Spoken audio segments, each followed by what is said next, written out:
50 টাকা করে টিকিট, 5 জন মাইনসে গেছিলাম। কিন্তু পুলাহানের নিগে টিকিট কাটা লাগে না, পুলাহান ফ্রিতেই যাওয়া যায়। রাজমহলের সামনে দোকান একদম পুরা ফুচকা টুচকা দিয়ে, কুইশালের রস, তারপরে আচার, আইসক্রিম একদম পুরা অ্যাভেলেবল দোকান। পাশে আউটস্ট্যান্ডিং কুচবিহারের রাজবাড়ি। এখানকার স্বপ্ন ছিল, বিশেষ করে আফরোজার স্বপ্ন ছিল যে রাজবাড়ি দেখবার নিয়ে যাবো। মেলা নাম শুনছে, এটার হিস্টোরি বিষয়ে কিছু জানো কি? আমি কিছুই জানি না, হাসা কথা। খালি রাজবাড়ি কুচবিহার রাজবাড়ি। তার মানে আমার যে খালা তো ভাই বোন আছে, আঙ্গ খালা গো বাড়ি করলে যে গোলকগঞ্জ যাইছিলাম যে কয়দিন আগে, তোমাকে নিয়ে গেছিলাম। ওরা খালি খালি কয় বুবু তোমার রাজবাড়ি নিয়ে যাও, কুচবিহার রাজবাড়ি নিয়ে যাও। আহার হয় না, হে ছোটর থেকে খালি শুনতেই আসি। শেষ মাস ফাইনালি যে তোমার লগে আহা হইলো। আইতাছে খালা তো ভাই, যে আমার ছোট ভাই অতি আইতাছে দেখা হবাই।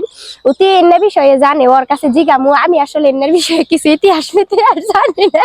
ইতিহাস তো আমিও জানার কথা না, কারণ আমি বিজ্ঞানের ছাত্র ছিলাম বা বিজ্ঞান শিক্ষক ছিলাম কেমিস্ট্রির। কিন্তু মানে বেসিক যে হিস্টোরি জানি যে মহারাজা নৃপেন্দ্র সিংহ এই রাজবাড়িটা নির্মাণ করছাল। আর এটা লন্ডনের বাকিংহাম প্যালেসে থেকে ইন্সপিরেশন পাইয়া এটা বানানো হয়েছে।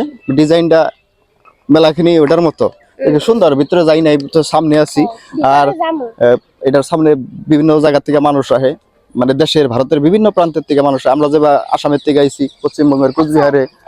এই দুইটা কি গো? এই যে দুইটা নাকি আলে না তোপ,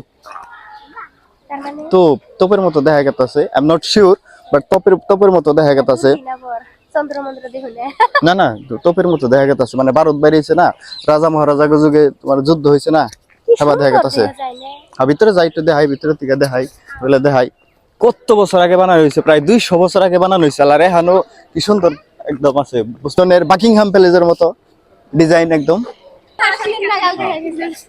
এটা কি গাছ? এটা কিন্তু ডিজাইনটা সিংহাসনের মতো, রাজার সিংহাসনের মতো ডিজাইন করছে, কাটছে ফুল কিনে কাটছে।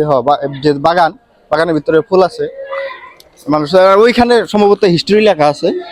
আর এনে কুচবিহার প্রসাদ রাজবাড়ির হিস্টোরি লেখা আছে, সিধা বাংলাতে লেখা আছে। যেহেতু আমরা বাড়িতে এই ঘরোয়া ভাষা ইউজ করলেও আমরা কিন্তু বাংলা প্রপারলি কবার নিতে পারি না। মানে আসামিস মিডিয়ামে আমরা লেখাপড়া করছি বা আসামিস ইউজ করি, অফিস আদালতে আসামিস ভাষা ইউজ করি, তো চেষ্টা করবো অল্প প্রবলেম হয় পড়তে। হ্যাঁ, কুচবিহার প্রসাদ ইতালি নবজাগরণের প্রাক্কালে, ইতালিতে যে সংখ্যা নবজাগরণ আরম্ভ হয়, ইউরোপীয় স্থাপত্য রীতিতে যে চরম উৎকর্ষ সাধিত হইয়াছিল, তাহারে ভাবাদর্শ রূপায়িত সুবিশাল এই রাজপ্রসাদটি বিখ্যাত কুচ নৃপতি মহারাজা নৃপেন্দ্র নারায়ণ 1887 খ্রিস্টাব্দে নির্মাণ করেন। মানে এই কুচবিহার যেটা প্রসাদ, এটা 1887 সালে মহারাজা নৃপেন্দ্র নারায়ণ নির্মাণ করছে। 1887 সনে 1.50 মিটার উচ্চ ভিত্তির উপর স্থাপিত দ্বিতল স্টিক সৌধটির আয়তন 4768.5 বর্গ মিটার। এটা হচ্ছে এটার আয়তন। দৈর্ঘ্য প্রস্থ উচ্চতা মিলাইয়া তৃতীয় বিশিষ্ট ছিল। 1897 খ্রিস্টাব্দে প্রবল ভূকম্পে ক্ষতিগ্রস্ত হয় এবং সংস্কার করে।